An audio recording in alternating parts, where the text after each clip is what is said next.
o'rmonga olib borishardi. O'shanda ikkalamiz hammadan orqada qolib ketib, adashib qolgandik. So'z o'rmonlari nihoyatda bepoyonda. Gapirma. Men shu kunlarni juda ko'p eslayman. Esingdami?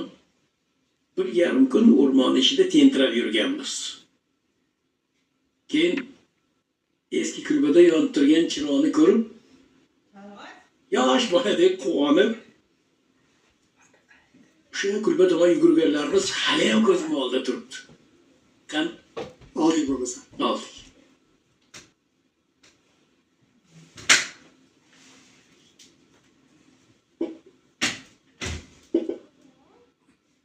Yaxshiyam baxtimizga o'ris kampir bilan chol bo'lgan ekan. Issiq karam sho'rva bilan bug'da pishirilgan kartoshka berib, qornimizni to'yg'izishgandi. Ularning ko'magi bilan harbiy komissariyatni topib borgandik. Lekin hech kimni bizga rahmi kelmagan. Rosa gap eshitgandiga kamiga 3 kun pol yurganmiz. Biz xizmat qilgan davrlarni, qiyinchiliklarini o'g'illarimiz ko'rishmaganda.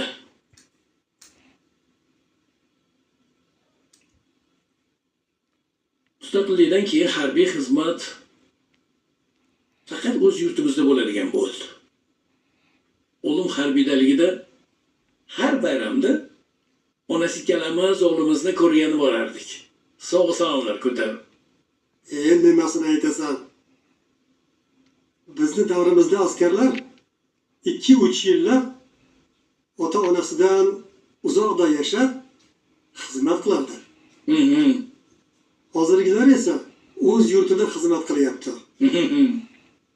Har oyda ota-onasi xabar olib turadi. Balkim ko'pchilik yoshlar biz kabi qiyinchilik ko'rmay ulg'ayayotgani uchun besabr, noshukur, oqibatsiz bo'lib qolishyapti.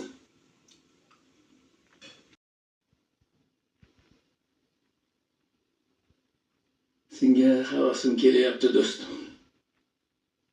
Hovling judayam dabdabali, shinamakan. Topish tushungam zo'r bo'lsa kerak-a? O'zi